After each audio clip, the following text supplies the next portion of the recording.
सुप्रभात बच्चों। उम्मीद है आप लोगों की पढ़ाई अच्छी चल रही होगी। अब कक्षा के इस अगले दौर में, ऑनलाइन कक्षा के अगले दौर में हम प्रवेश कर रहे हैं, जहां पर हम अपने अध्ययन को आगे बढ़ाएंगे। तो अगला पाठ शुरू करते हैं। तुलस्याः महत्ता। तुलसी, आज इसका प्रयोग आजकल समीचीन हो गया है, क्योंकि तुलसी न केवल धार्मिक दृष्टि से बल्कि स्वास्थ्य की दृष्टि से भी आवश्यक है, और आपके इम्यून पावर को बढ़ाने के लिए तुलसी का महत्व और भी अधिक आज के दौर में हो जाता है। तो शुरू करते हैं अगला पाठ, तुलस्याः। तो अगला पाठ तुलस्याः महत्ता। चतुर्थ पाठ है तुलस्याः महत्ता। तुलस्या मतलब तुलसी की महत्ता मन विशेषता, महानता। ठीक है। तुलसी ईकारांत स्त्रीलिंग है, जिसका षष्ठी होता है तुलस्या। जैसे नदी का नद्या, तो तुलसी का तुलस्या। तो तुलसी की महत्ता। भारत वर्षे, इस पाठ में हम तुलसी जो घर में जिसे पूजा जाता है, घर घर में जिसका पौधा होता है, वो न केवल धार्मिक दृष्टि से अपितु औषधीय दृष्टि से भी गुणकारी है। तो उस तुलसी की विशेषता इस पाठ में है। तो भारतवर्षे सर्वासु वनस्पतिषु तुलसी पादपः सर्वाधिकम आदरम प्राप्यते। भारतवर्ष में सर्वासु वनस्पतिषु, समस्त वनस्पतियों में, तो वनस्पतिषु विशेष्य है, इसीलिए सर्वासु भी उसी रूप में है, सप्तमी।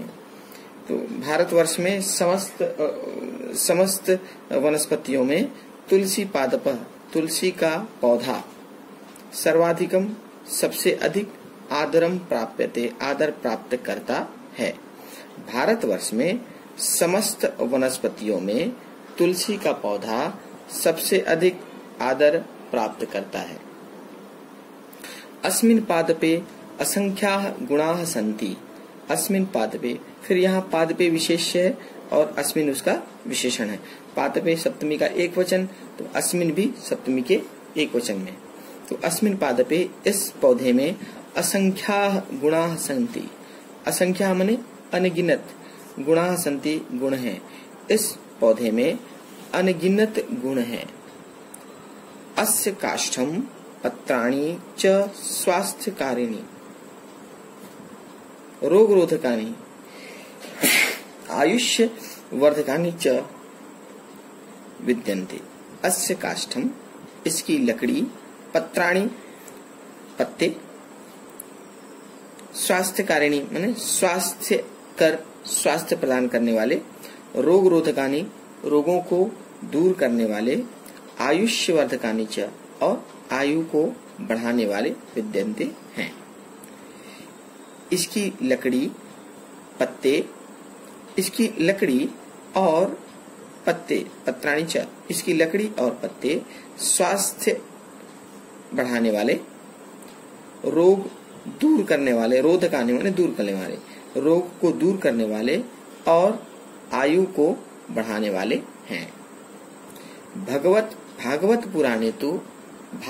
पुराण में तो इदम अपि कथितम, यह भी कहा गया है, यत् कि तुलसी पादपानाम वनेतु, तुलसी पादपानाम, तुलसी के पौधों के वन में तो, भागवत पुराण में तो यह भी कहा गया है कि तुलसी के पौधों में, तुलसी के पौधों के वन में तो यमदूताः अपि, यमदूत भी प्रवेष्टुम न शक्यन्ते, प्रवेष्टुम न शक्यन्ते, प्रवेश नहीं कर सकते।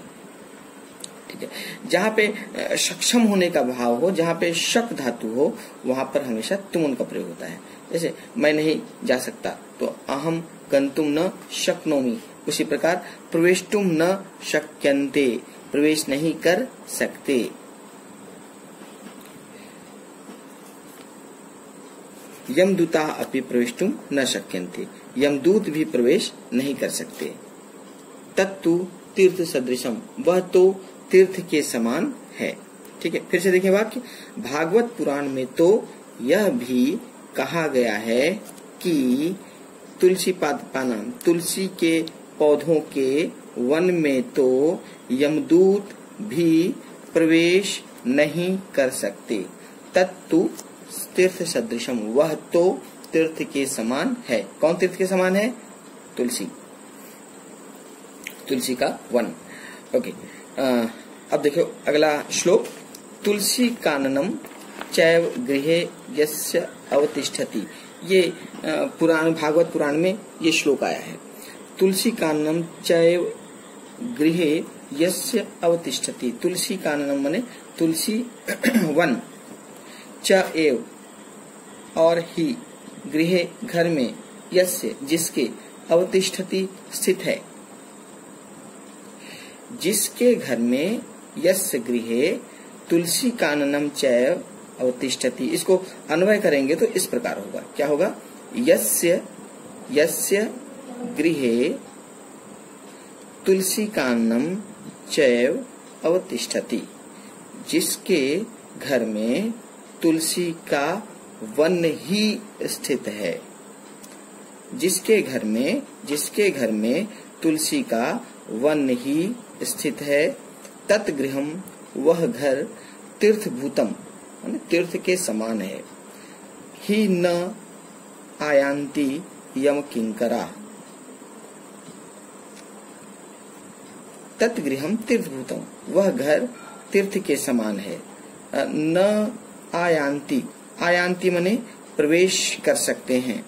यम किंकरा माने यमराज के सेवक, यम किंकरा यमराज के सेवक या यमराज के दूत, यमदूत। ठीक है, वह घर तीर्थ के समान है और यमराज प्रवेश नहीं कर सकते। फिर से देखें, तुलसी, जिसके घर में तुलसी का वन स्थित है, वह घर तो तीर्थ के समान है और उसमें यमराज के दूत प्रवेश नहीं कर सकते। ठीक है, इसके आगे वीडियो में अगला पैराग्राफ।